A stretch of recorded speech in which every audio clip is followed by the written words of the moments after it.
Mr. President, I want to take a few moments this afternoon to correct the record on something very important. In his opening remarks this morning, the distinguished Senate Majority Leader made a number of claims and accusations relating to the tax extenders legislation. As you'll recall, last week the Senate voted not to invoke cloture on a substitute amendment to the tax extenders bill. Now, since that time, the Senate Majority Leader has been accusing Republicans of voting against tax relief.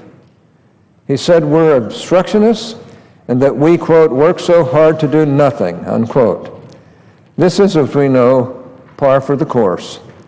When the Majority Leader isn't calling out American citizens by name and attacking them for getting involved in the political process, he's usually accusing Senate Republicans of one thing or another and doing it so unjustifiably.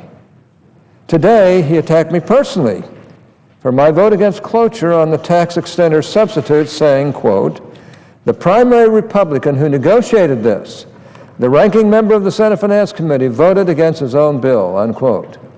Now, it is true that I negotiated. It is true that I helped to get it through the Senate. It is true that I got our side to agree to a voice vote. Needless to say, Mr. President, I can't let this go unanswered. I'm here now to set the record straight.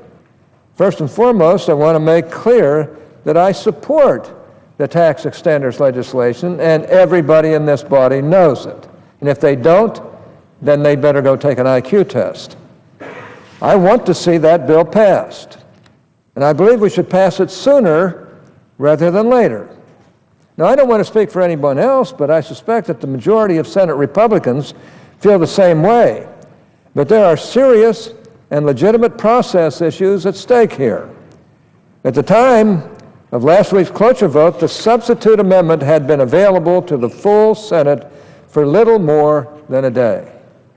And although there were 167 amendments filed, including about 70 Democratic Party amendments, the distinguished Majority Leader blocked the consideration of any and all amendments. Now, this unfortunately has become the norm here in the Senate, where we have voted for a grand total of 9 Republican amendments in the past 10 months. 9. By contrast, in the House of Representatives, where the Republicans are in complete control, where the Rules Committee is 9-4 in favor of Republicans, the committee that decides what comes to the floor, the Democrats, who are in the minority, have had votes on 242 of their amendments in that same time frame. Sheila Jackson Lee, for instance, a single Democratic House member, has received votes on 22 separate amendments in the same time frame that all Republican senators have combined, received votes on only 9. So yes, I, along with almost all of my Republican colleagues, voted against cloture. In fact, all but one voted against cloture on the tax extender substitute. But I made it clear before and after the vote that my vote against cloture was a vote to allow senators, both Republicans and Democrats, especially those that don't serve on the Senate Finance Committee, an opportunity to amend the tax extenders legislation, something you would think every senator in this body would want to justify and would want to support. Like I said, at the time of the cloture vote, there were a total of 167 amendments filed. Yet the Senate majority attempted to close off debate on the bill without considering or voting on a single amendment on a bill costing $85 billion so far. Now, that's no way to operate the Senate, Madam President, particularly on a bill as broad and as consequential as the tax extenders bill. There are a lot of interests at stake with the expired or expiring tax provisions, a number of voices that deserve to be heard. Why then would we want to rush through the debate without considering a single solitary amendment? It just doesn't make sense. My vote against cloture was never intended to kill this legislation, as the Majority Leader claimed this morning. As I made clear last week, my vote was for a fair, open, and cooperative process, a bipartisan process, if you will, something we haven't had much of around here lately.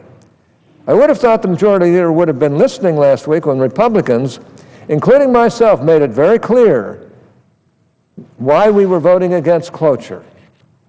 But either he wasn't listening or he forgot everything we said, because this morning he came to the floor to attack us once again, claiming that somehow our votes against cloture on the tax extenders legislation were related to President Obama. So let me make it clear for our distinguished majority leader and anyone else who may be misunderstanding what's going on with the tax extenders bill. This has nothing to do with President Obama. There's only one person who is stopping the tax extenders bill from moving forward. It is not me. It's not the minority leader. It's not anyone on the Republican side or caucus. The distinguished majority leader could solve this impasse today if he would simply allow the Senate to operate in the way it always has.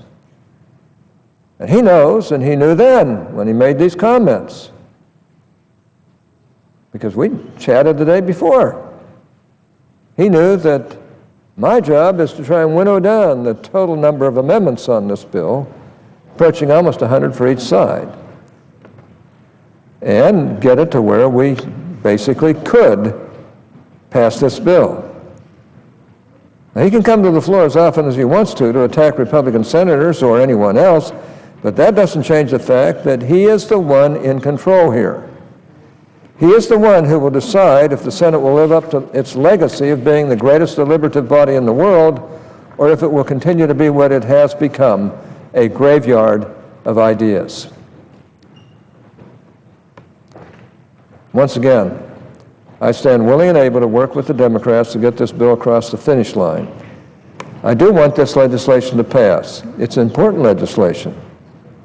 But I do think we ought to have the Senate operate like it always has in the past, where each side has at least a reasonable opportunity to bring up amendments that they consider to be important.